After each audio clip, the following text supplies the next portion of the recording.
The amount of options when it comes to buying an acoustic guitar is dizzying. You've got different sizes, different woods, different brands, different prices. Making a decision on what to buy can be extremely difficult, even if you've been around the acoustic guitar for quite some time. And when you're brand new, all of these options can actually paralyze your decision making. Well, today's show is dedicated to helping you find your first acoustic guitar, with my list of the 10 best first acoustic guitars you can get your hands on. Hey TAC family, this is episode 300 of the Acoustic Tuesday show. Yes, episode 300. And I have to kick things off by thanking you for making this show what it is. Without you watching this show, without you sharing this show, without you enjoying this show doesn't exist. So sincere thanks from me to you. This show is packed full of inspiration and fun, designed to help you get more progress, fulfillment, and joy from your acoustic guitar journey. Throughout today's episode, I will be keeping you in the loop with some acoustic news you can use, including a string breaker, a famous guitarsenal, and much, much more. But first, let's talk about your first acoustic guitar. Now, I do realize that you may be watching this show thinking, I've been playing guitar for a while. I'm pretty far removed from my first guitar or getting a first guitar. Well, let me say this. I still think you'll find some value in today's show. In fact, I know you'll find some value in today's show.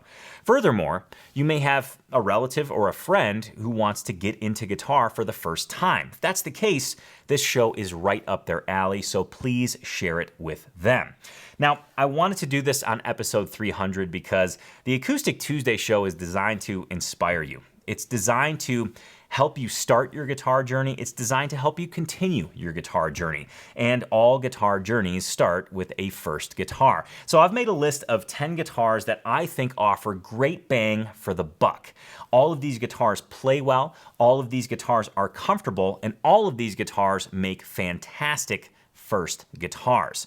So this show really helps that new guitar player who maybe has walked into a store before and thought, there's like 1,000 guitars on the wall. Where the hell do I even start? Well, fear not, because this episode is for you. Kicking off the list at number 10 is actually probably my favorite guitar on this list, and that is the Taylor GS Mini. Yes, this guitar is a quote-unquote travel guitar, but I will say this. It is one of the best first guitars you can get your hands on. It's small, it's comfortable to play, it has a shorter scale length, so the strings feel kind of easy under your fingers, and all in all, this makes, like I said, a great first guitar for kids just starting, adults just starting. It's really a Swiss Army knife of a guitar, because if you get it as your first guitar and you hang on to it, then it becomes your travel guitar. It's a one-stop shop for all your guitar needs, one-stop shop for all your guitar needs. It's just a stellar guitar, and I want you to hear it. Now, this guitar comes in a wide variety of materials: spruce top, mahogany top, koa back and sides. I think they did some with maple back and sides. Now, I've played a lot of these, and I have never been disappointed, but my absolute favorite is the mahogany one. But I think if you were to just pick any of them, you'd be pretty happy with it. This guitar, I guess the range median price is around $699, and it makes a great addition to your guitarsenal. It makes the great seed to start growing a guitarsenal from. Without further ado, here's the Taylor GS Mini.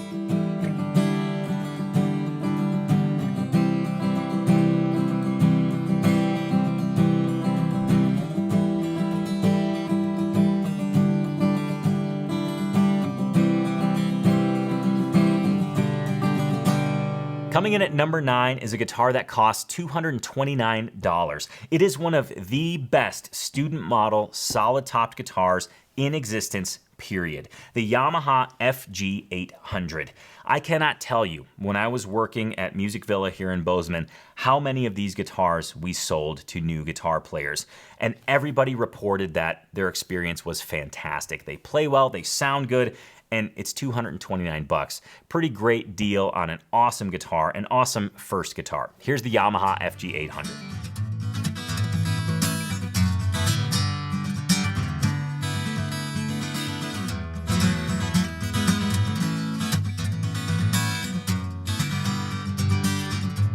To PRS SE P20E comes in at number 8. This guitar is also known as the Paul Reed Smith Parlor guitar. It costs $599, and it's on this list for two very distinct reasons. Number 1, the sound. Number 2, the size. And really, the combination of the two is wowing. This guitar is very comfortable to play. It is a smaller bodied guitar, but that does not mean it is small on sound. This guitar packs a huge punch, and when you're first trying out guitars, a lot of the quote-unquote student model guitars are of dreadnought size. They're rather big. So a lot of first-time guitar players feel like they're wrestling the instrument. Well, here comes to the rescue the Paul Reed Smith Parlor guitar. Like I said, a fantastic guitar and one that needs to be on your radar. Here's how it sounds.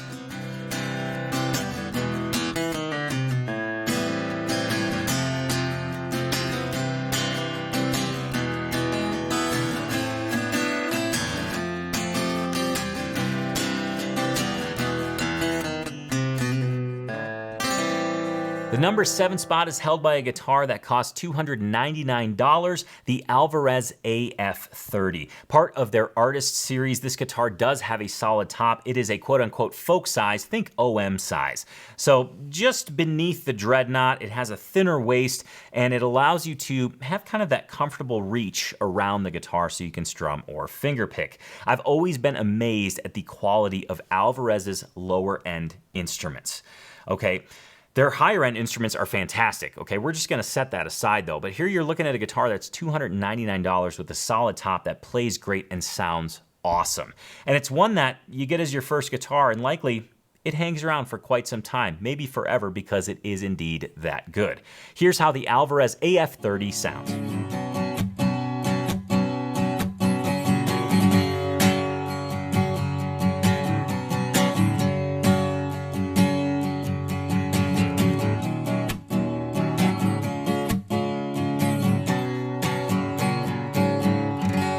The Guild M240E comes in at number 6. This guitar costs $519. It is a small-bodied guitar, and it offers this wonderful, deep tone.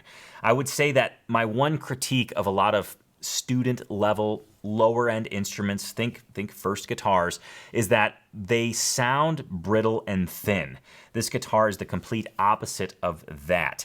It's part of Guild's Westerly collection, and I think they just hit an absolute home run with this instrument. Yes, it pushes the budget a little bit. It's a little over $500, but if you can swing it, this would make a fantastic first guitar.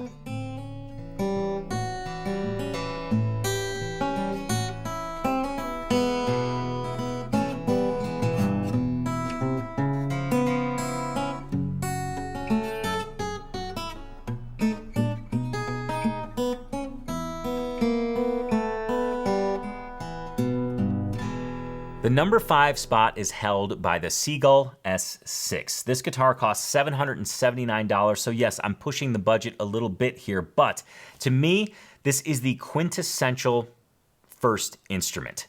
And I say that because it's an instrument that you can buy as your first guitar, and it can carry you for a long, long time.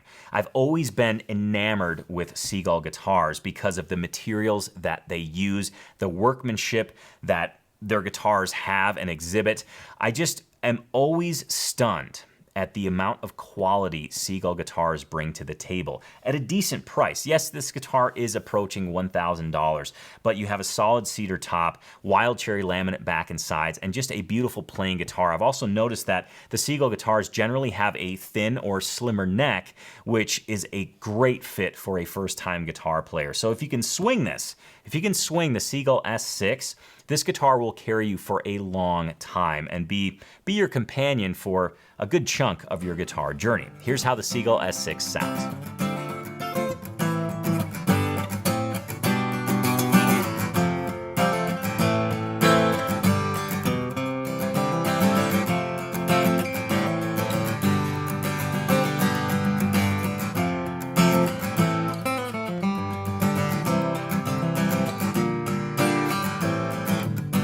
I really wanted to put a Blue Ridge guitar on this list. When I was working at the Old Town School of Folk Music, we sold Blue Ridge guitars like hotcakes, namely the BR60, the BR63, the BR40, the BR43. These were all solid-topped, laminate back and sided instruments that punched well above their price category.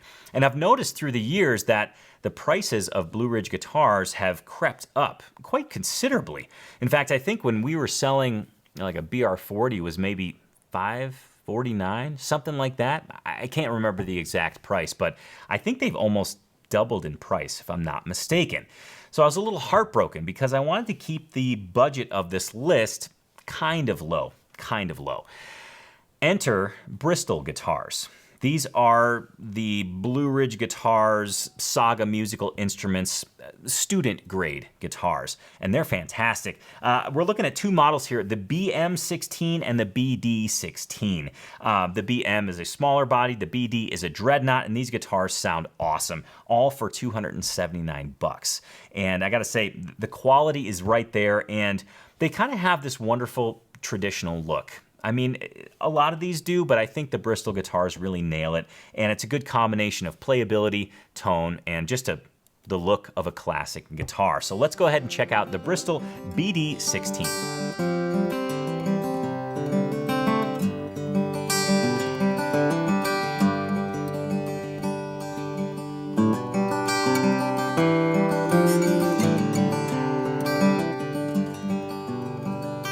The Taylor Academy 22E comes in at number 3. This guitar costs $899. Yes, it pushes the price. In fact, this is the most expensive guitar on the list, but it is very different from the ones you've seen thus far in that it has a solid walnut top.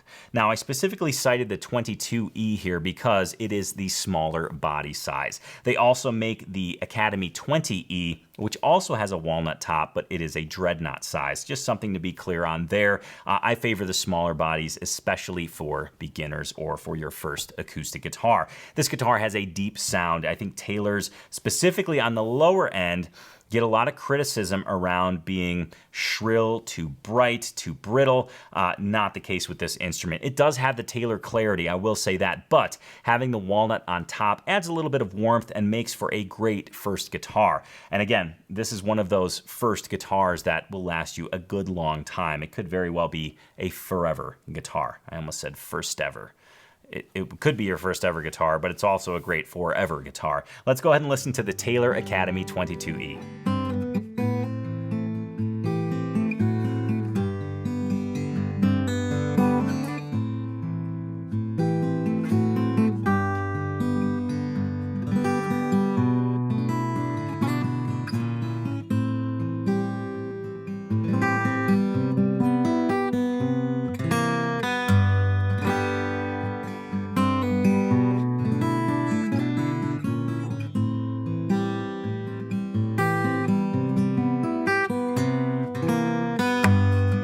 Please keep in mind, I think all of these guitars are viable options for a best first guitar. Yes, I'm doing a countdown, but that doesn't mean I'm working up to the absolute best, in my opinion. In my opinion, all of these guitars are on this list because they all make really great first instruments. So, continuing on, the number 2 spot is held by the Orangewood Echo. This is just a classic student model. It comes in at $345. It has a solid top. It plays fantastically well. And I should mention, this guitar has a little bit more of a modern look. And it's pretty eye-catching. So, you know, I say that because, yeah, you want guitars to sound good, you want guitars to feel good, but you also want to look at them and say, that guitar makes me want to play. Well, that's my opinion on the Orangewood Echo. I think it's a beautiful, subtly beautiful, classy first guitar. Let's go ahead and listen to it.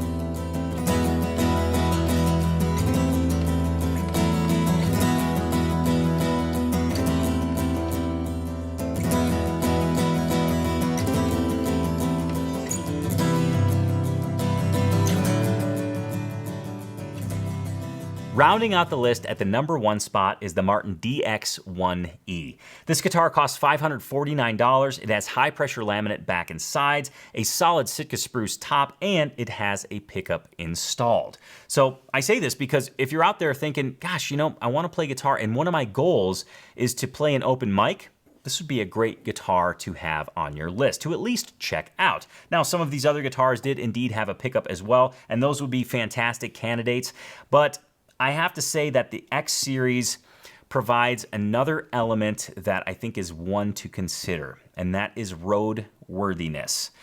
If you feel like you're going to be taking this guitar to and fro, I would strongly consider an X Series guitar. Now, this is ironic because I think the X Series gets a lot of flack because there's generally no wood involved, save for the DX1E, right? It has a solid spruce top.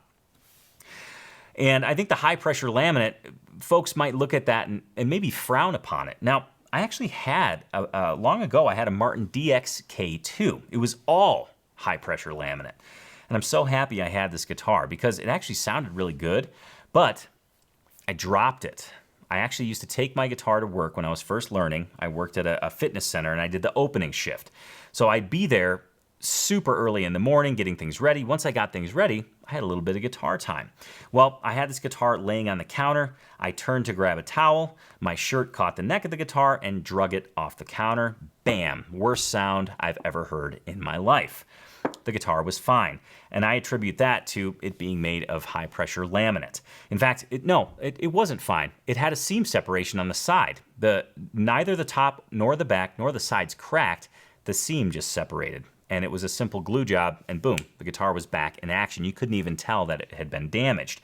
I say this because these guitars are very roadworthy, and while the high-pressure laminate might be the sought-after tone wood, it actually serves a really important purpose in that it creates a very sturdy, a very roadworthy guitar. Hence this guitar being on the list. Let's listen to the Martin DX1E.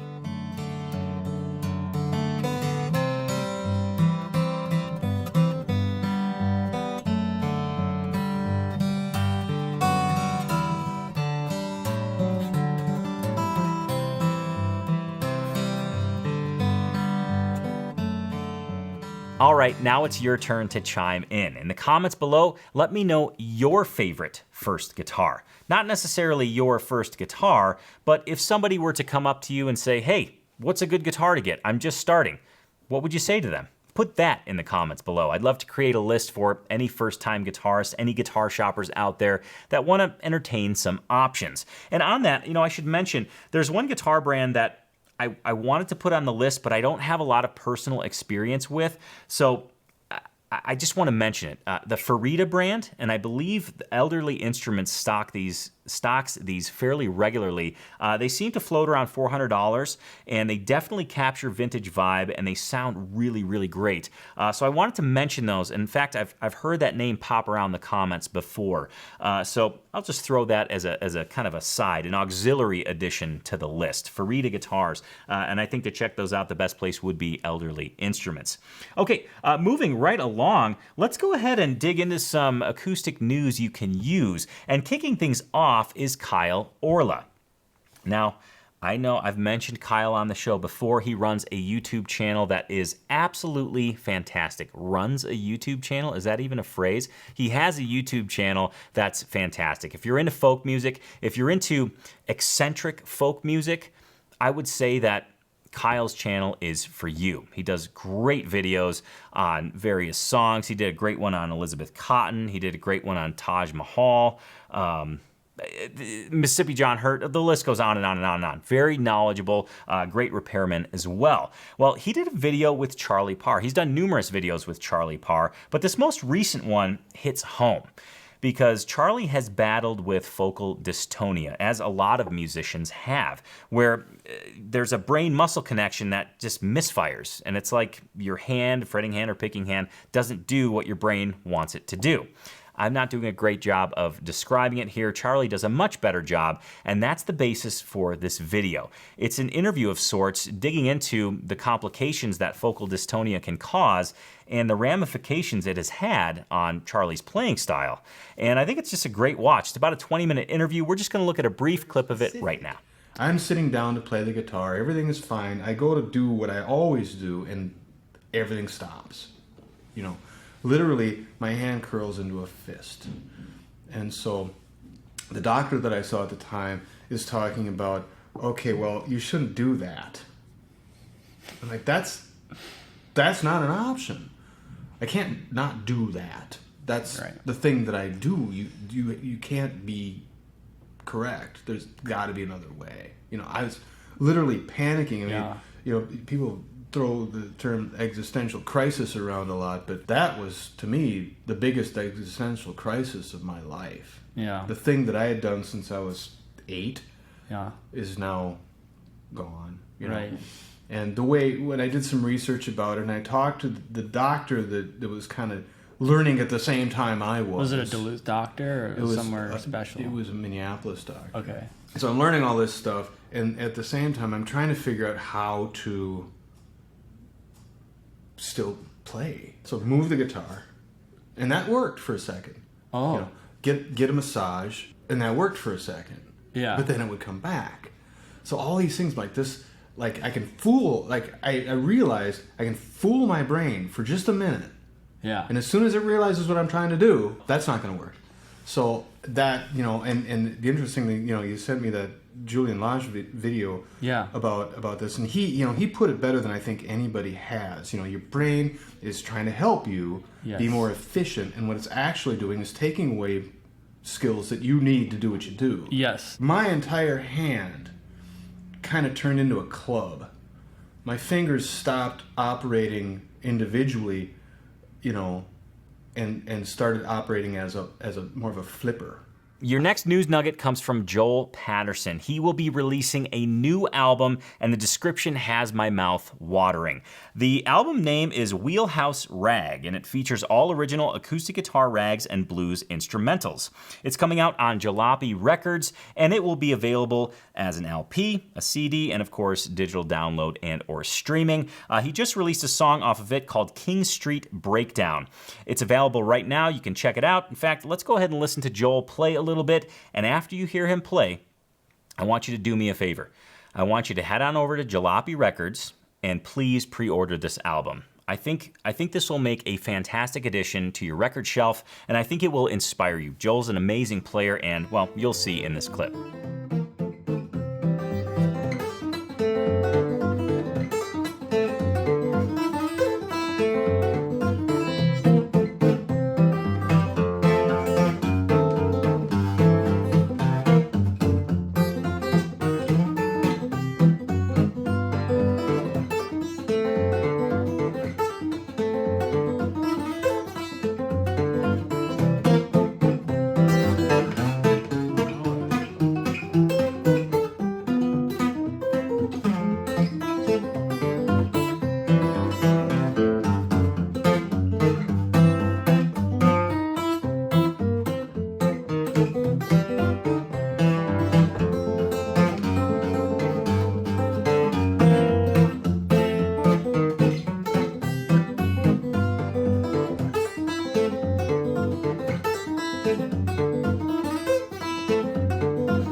That's the album.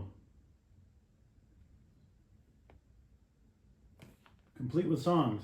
Your next news nugget comes from Picker's Grip. This is a product I've featured on the show before. Essentially, it's a tacky substance that you put between your thumb and your index finger, and it helps you hold on to your flat pick on the sweatiest, hottest of summer days.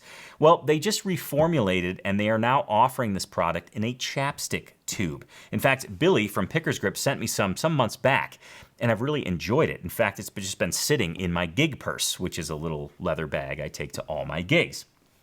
Anyways, I bring this up because the chapstick tube is, in my opinion, far more convenient. You pop the top off, rub a little bit on your flat pick, and boom, you've got a flat pick that actually stays in your hand. So if you've ever had problems with a spinning flat pick or one that you just can't seem to hold on to, make sure to check out Picker's Grip in the new convenient chapstick tubes. Don't use it as chapstick, though. That'd be funny. I think your lips would stick together. This isn't a paid endorsement or advertisement. This is just a product I found useful that I wanted to share with you, and it's got a new look. Next up is a news story coming from Tim Lehigh. Tim is a great tattooer. Tim is a great artist. Tim is a guitar geek, and it shows in what I'm about to show you. He just released a print on his website that is Albert King, drawn on what looks to be a tattoo flash sheet, which is basically just a sheet, or think of a big piece of paper with a bunch of little tattoo designs on it, and then Albert King is in the foreground. And the cool thing is that these little tattoo designs that are sitting in the background relate to Albert King. I thought it was awesome. As soon as I saw it, boom, I ordered one for the studio. I cannot wait to get it. I have not received it yet, but I sure am excited. So make sure to check that out. If you go to Tim Lehigh, TIMLEHI.bigcartel.com, you'll be able to see that there, amongst many other prints that he has. He actually has quite a few musician prints. I think he's got a Robert Johnson one, a Howlin' Wolf one, amongst some other really cool art that Tim does. Just a great tattoo artist, just a great artist in general. So make sure to check that out. Oh, sorry, I just got distracted because it's the next news nugget here. It comes from Michael Watts, none other than Michael Watts. I've sung his praises on pretty much every Acoustic Tuesday show, because wherever there is an acoustic guitar, Michael Watts seems to be just around the corner. Seriously, he's got a bazillion podcasts, Life on the Fretboard. He's doing one for Fretboard Journal. He's got the Maker podcast. He puts out amazing videos on his YouTube channel, which is just Michael Watts there on YouTube. Well, he was just interviewing, I believe he was interviewing Alan Gogol for the Fretboard Journal podcast, and he was playing Alan's guitar and somehow managed to break a string. And this video you're about to see is Michael Watts trying to salvage the string, the G string as a matter of fact, because there were no extra strings available.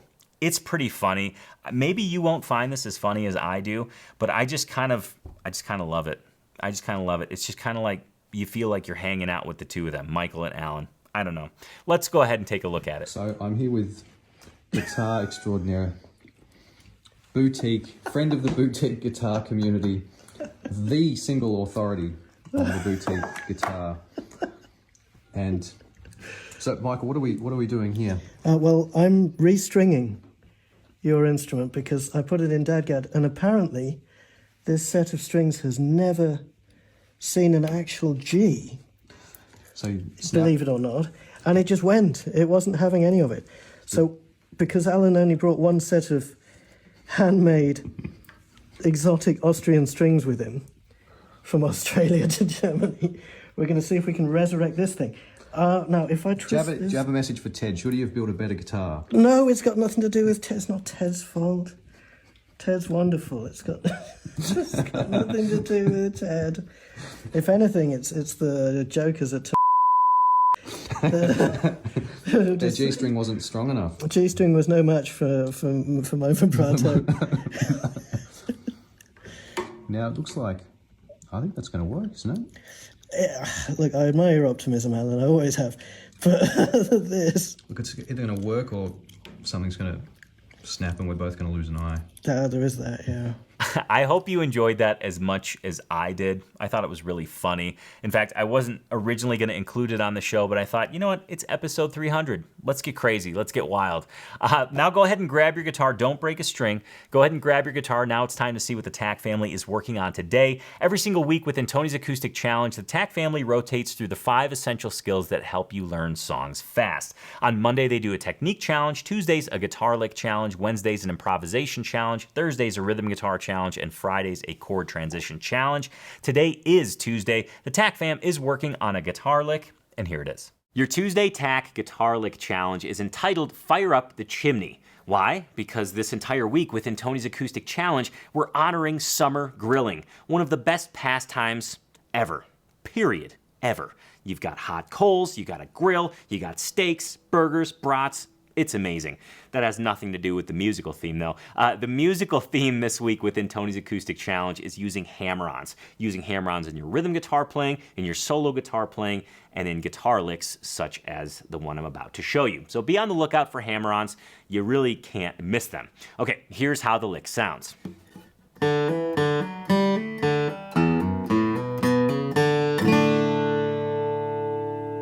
It's a nice bouncy lick that kind of gives you a sampling of the entire D major scale.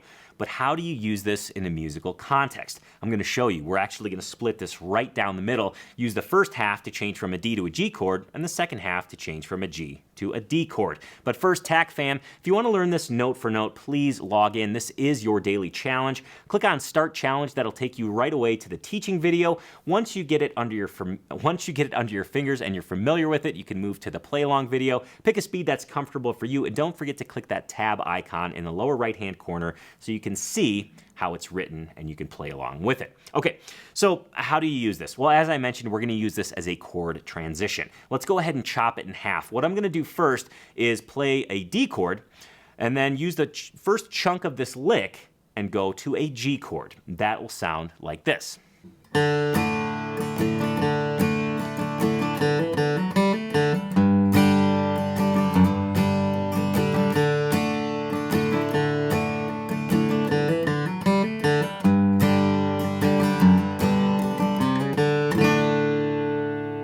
Now you're going to notice I played my D chord a little strange. All that does is it frees up fretting fingers. So if you want to play the D chord different, that's totally fine. That's just the way I choose to play it for this particular lick, for this particular approach.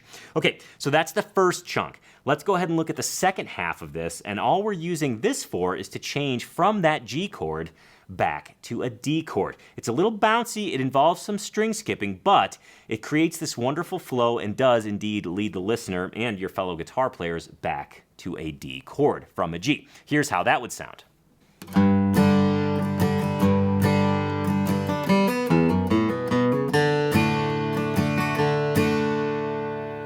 Again, just another way to move from one chord to another. Do you have to do this? No. Does it add some really cool dimension and flow to your chord changes? Absolutely. And all you're doing is inserting these wonderful one measure licks. So I hope you enjoy this, and I hope it gave you some perspective on how you can use these licks in your playing. Not just, again, as I present them, but as ways to spice up other areas of your playing, maybe launch you in a different creative direction. Okay. Before we get back to the show, I want to talk about something that seems so simple, yet it's so difficult to achieve. And I'm going to give you a recipe for success right here, right now. Consistency is key to your progress. Yes, on paper it makes sense. Yes, saying it out loud, it makes sense. But consistency is truly difficult. It can truly be difficult, number one, if you don't have a guitar routine. What is a guitar routine? A guitar routine is a habit. So here's the 3-step process to make a habit. And not only just make a habit, but make the habit stick. Number one, you need an anchor moment. Something that happens regularly throughout the day. Eating lunch, eating dinner, pouring your first cup of coffee, coming home from work, setting your keys on the table. Something that happens all the time without fail. Taking taking pills or vitamins before you go to bed. Taking pills or vitamins in the morning. Something that you always do. To that anchor moment, you attach the habit that you want to do. In this case, it's guitar playing. And not only do you attach that habit, you make the habit tiny enough. You have to strip down the habit to something that is ridiculously simple, that seems almost preposterous. For Tony's Acoustic Challenge members, I encourage you to simply open your guitar case and sit down with your guitar. You don't even play it. Sit down with your guitar. Because you know what? If you do that, there's an extremely high likelihood that you'll do something on the guitar if you quite simply sit in a chair and hold it. So yes, it's ridiculous, but it's tiny enough to where you can actually fit it in your busy day. Anchor moment, tiny habit. The final step in securing that habit, really locking it in and making sure that it becomes a regular thing, is celebrating the habit. When you finish that tiny habit, when you have that anchor moment, you sit down and do your tiny habit, you celebrate that when you're done. Celebrate it, because what that does is it makes you feel good about what you just did. And if you feel good about what you just did, then you're more likely to do it again. And this might sound like woo-woo, hokey-hokey stuff. This is actually scientifically backed, a la B.J. Fogg in his book, Tiny Habits. B.J. is a habit science professor at Stanford University, and this is his recipe, and he actually tested it, and it actually works. It shows a far more increase in people actually starting and maintaining their habits. So, anchor moment, tiny habit and celebrate that habit when you finish it. I guarantee you that's a fantastic recipe for your success, for your guitar journey success. Kicking off your second dose of acoustic news you can use is Manelli Jamal, a world-class fingerstyle guitar player. Well, he just did something shocking. He went behind the scenes of a guitar video. He essentially is going to show you how the sausage is made. I know that's a really weird parallel, but I think you get my drift. You know, when you watch something online, specifically guitar videos, a lot of them look produced and they sound amazing. And the problem is when you start comparing your playing to those produced videos. There's a lot that goes into them. And without the little production polish, they don't seem like they're all that fancy or all that much. And that's exactly what Manelli proves in this video.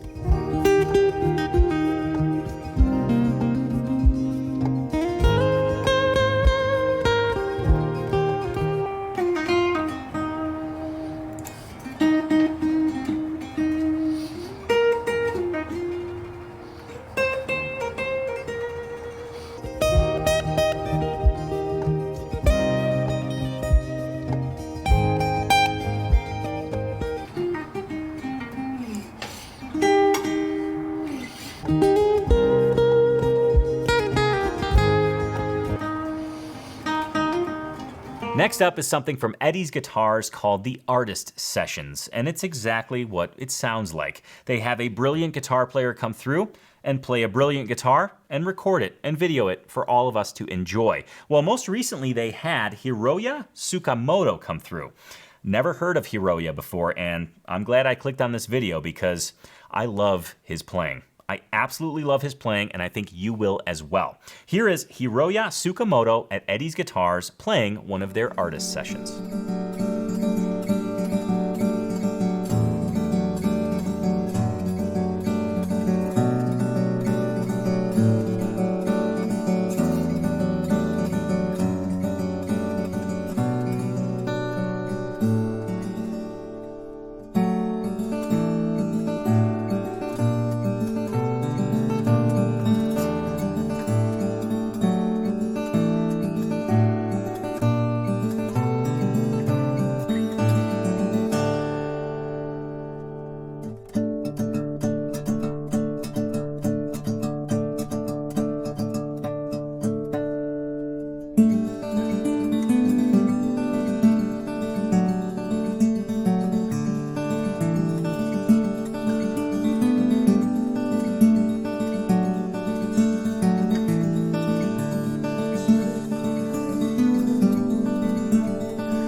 I've featured plenty of guitar snulls on the Acoustic Tuesday show. In fact, I just want to take a second and ask you, if you have not submitted your guitar snull yet, a photo of you amongst all of your guitars wearing a guitar snull shirt, please take the time to do so. Everything you need is in the description below. There's a link to buy the guitar snull shirt. There's a link to upload your photo, tell your story, and I'll feature you and your guitar snull on an upcoming episode. And please do note that all of the profits from the guitar snull t-shirts are a direct donation to Guitars for Vets. I just want you to keep that in mind. So you get your guitar snull featured and you support a fantastic cause.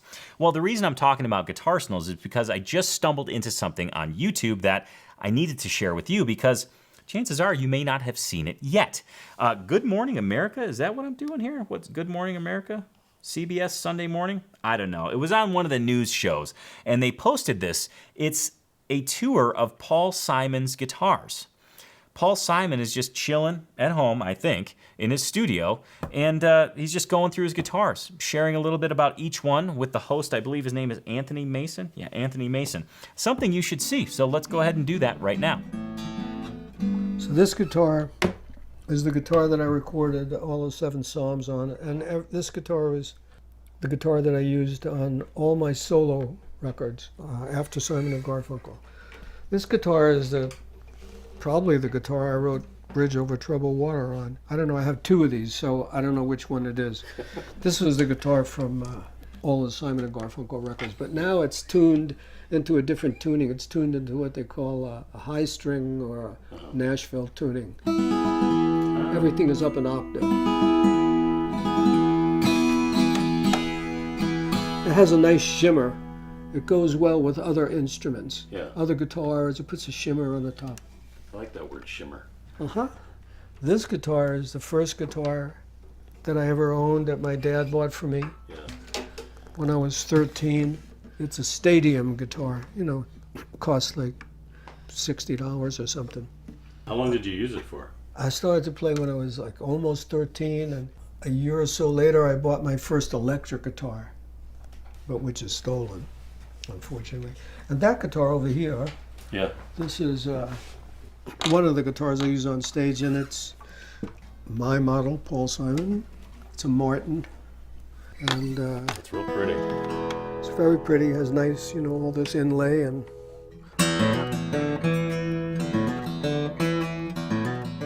I've got one more news nugget for you, and I think it's one that you want to invest some time in, especially if you love bluegrass guitar. Just recently, there was a Blue Ridge guitar camp. In fact, I mentioned it a couple shows back where Doc Watson's guitar showed up. Bam, it was there. And who else was there? Billy Strings, Brian Sutton, Marcel Ardens, Jake Eddy, amongst many, many, many other players. Chris Eldridge, I think Courtney Hartman was there. Yeah, the who's who of flat-picking bluegrass guitar. Well, Marcel Ardens of Lessons with Marcel, he went there and he documented his experience. I believe he was there teaching, and wow, some incredible insight into not only bluegrass guitar and playing it, but also the experience of the camp in general. Now, this video is about 36 minutes long. It is well worth your time. Like I said, it's an investment of your time, and it is well worth your time. We're going to look at a small clip of it right here. Hey everyone, I'm at the Blue Ridge Guitar Camp, presented by Brian Sutton, of course. I spent last night jamming with a bunch of the instructors. That's Courtney Hartman, that's Critter, Chris Eldridge, that's Jake Eddy, of course Brian Sutton himself, Matt Munisteri. Not a good time for your imposter syndrome to kick in, but it's gonna happen, you know what I'm saying? This is my teaching space. This is the Cohen studio. I think I'm the only one who's genuinely indoors. I think everyone else is outdoors, and poor Matt Munisteri is in a tent. All of our students will start showing up today, and then I'll be ready to start teaching classes. Absolutely insane. I've had this kind of semi-confirmed. I think Billy Strings is showing up tonight. I think he's a surprise guest, and he's gonna surprise all of the campers, and I think he's gonna pick with us a little bit, but I don't know anything about it. So Billy Strings did eventually show up. I was on the other side of the lake, and I just ran into him, and suddenly we're picking. There is another reason that he showed up besides just surprising the campers, but I'll tell you about that in a second.